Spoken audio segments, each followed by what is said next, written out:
obviously we did our research on Jamie before I chatted to him, so we knew what a good professional and leader he was, and so yeah, that's part of his job. Is when maybe we'll keep him for longer, but if he gets on the plane in June, they're going to be better players.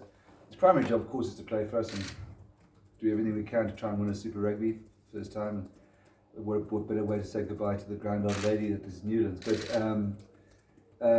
yeah, Jamie's bought in completely. That he's got to, it's two. It's both the nurturing the guys in the same, so Rickers and maybe Darren Duplessis when he's back on the field. And then the other role is, which is to me the more important one, is the sort of helping, what I think is probably one of the most exciting halfback combinations in world rugby, and Herschel and Damien, is that they're better with game management and everything by the time, if the time Jamie leaves. John, you touched on players getting back on the field. Can you give us a brief overview of who might not be ready for the first round? I think we've got a bit of a run at lock at the moment. So JD and JD Schickerling and Cobblesby, I don't think will play against the Bulls.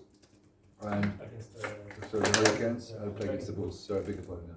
And Chalky Augustus as well. They've all, so it's unfortunately three of the back five. But the rest we've got a full bill of health. I can play second row. All the Springboks in the good, Nick? Yeah, they're good. They're training. They've got energy. They're really good. Really, really good. I think we paid a bit of rent last week in Soweto with in terms of conditioning, and but now they're in good space. And this week's helped a lot, so we could load them a bit this week.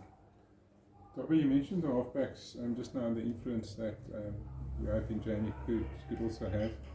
I mean, halfbacks have been an interesting debate at the Stormers, in the sense is that maybe the season sometimes breaks down because of not having experienced halfbacks. And do you think this could be the sort of maybe the, I don't want to say the first good halfback pairing because that's a bit rude, but a halfback pairing that in Super Rugby can be very influential. Yeah, I mean, Herschel, it's early still. It's only it's going to be his second year. He played that Currie Cup final for us in 2018. That was his sort of first really big game. But he's a bit of a driver with the team, with the way he plays, and he's actually become very, very similar to Janu van Mark, so that's fine. But Gaza's 3 years in now, and it is time for him to start. And that's half. We've said to him he's going to play fly half, rather than oscillate between the two, and that's one of the reasons why Jamie's here. I think, just be realistic, young about rugby, is if he's got Rickers Pretorius outside him, if we and Herschel is a second year scrum half, there's a lot of more pressure on him than if he's got a sort of highly experienced, top-class international centre outside him. He's a good communicator and that sort of thing. So hopefully that's going to bring out the best in Gaza. That was our thinking.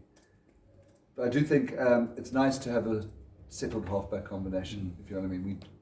At the moment, with all John Lucas did well in pre-season, but at the moment the starting halfbacks would be Herschel and Gaza, which is nice. You're right. All right. Any more questions? We're happy. Thank you.